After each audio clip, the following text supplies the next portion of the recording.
Good morning. It is Monday, September 9th, and today is the memorial of St. Peter Claver.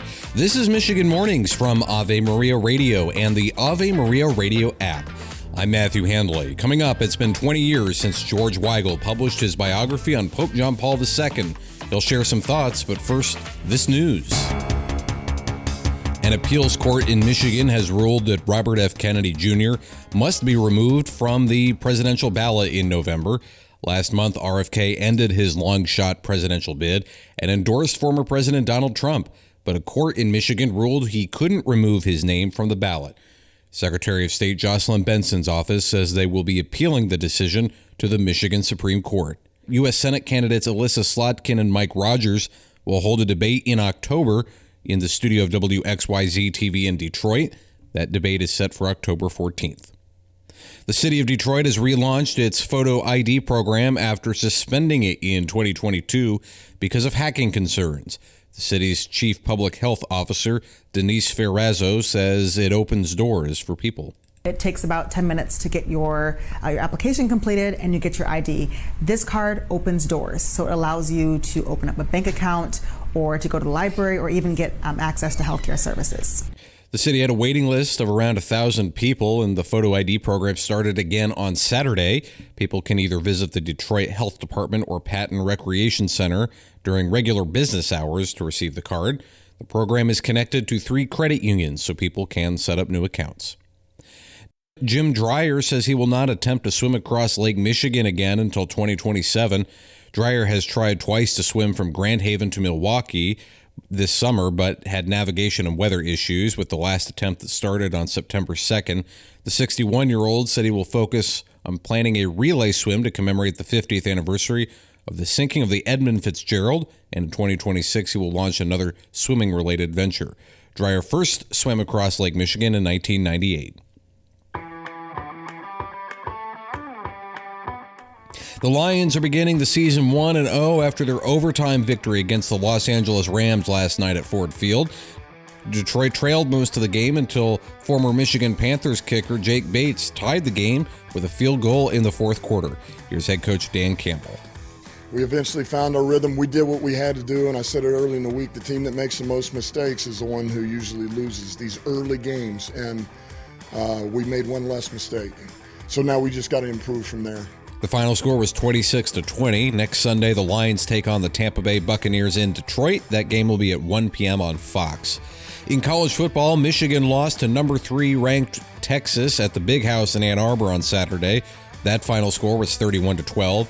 Western Michigan lost to Ohio State 55-0. Eastern Michigan lost to Washington 30-9, and Central Michigan lost 52-16 to Florida International. Michigan State was the one area winner, beating Maryland 27-24. This is Michigan Mornings. Now this. The leading Catholic voices are on EWTN Radio.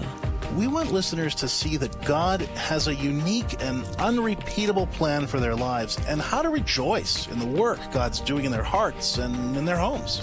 God wants to set us free to live more abundantly. More to Life explores what that really looks like, living it out in our everyday life and relationships.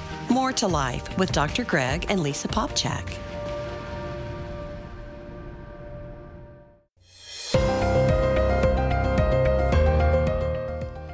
In the Motor City today, we're going to have mostly sunny skies with a possible scattered shower this evening. Our high will reach 79. Tonight will be partly cloudy with lows around 59.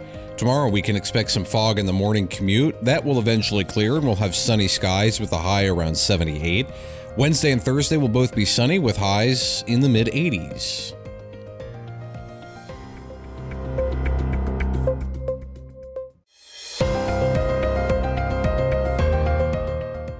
In the Saginaw Valley today, we'll have partly sunny skies with a possible scattered shower this evening. Our high will reach 77. Tonight will be partly cloudy with lows around 52. Tomorrow we can expect some fog in the morning commute. That will eventually clear and we'll have sunny skies with a high around 78. Wednesday and Thursday will both be sunny with highs in the mid-80s.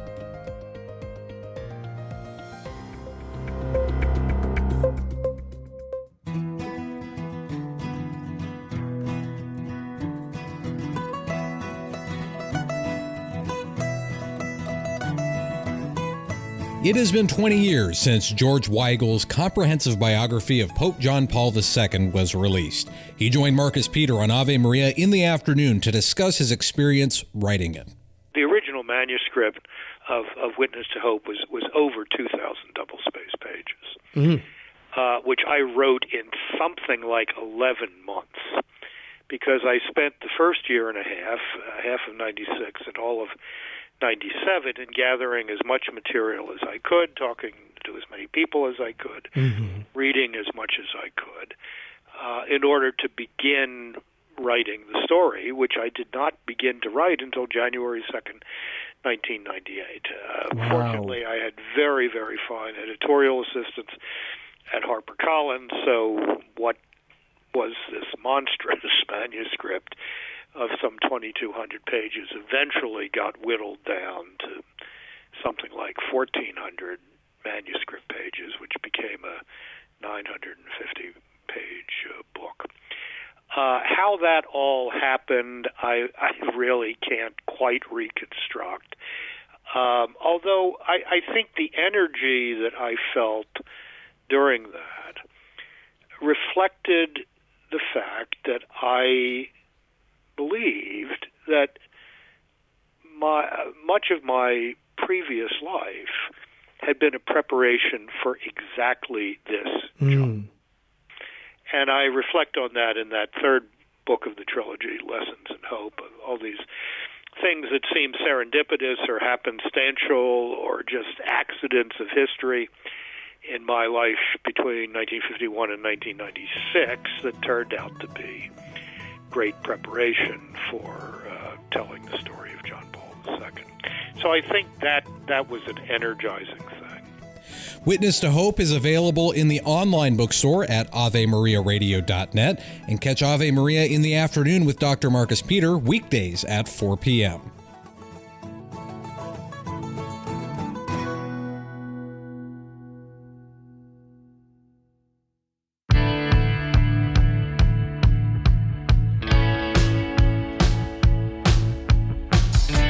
St. John Chrysostom says, "There is nothing colder than a Christian who does not seek to save others." I'm Matthew Handley, and that does it for this edition of Michigan Mornings on a Monday. You can stay connected with me throughout the day on X. I'm at Radio Handley, and Lord willing, I'll talk to you again tomorrow. Until then, goodbye.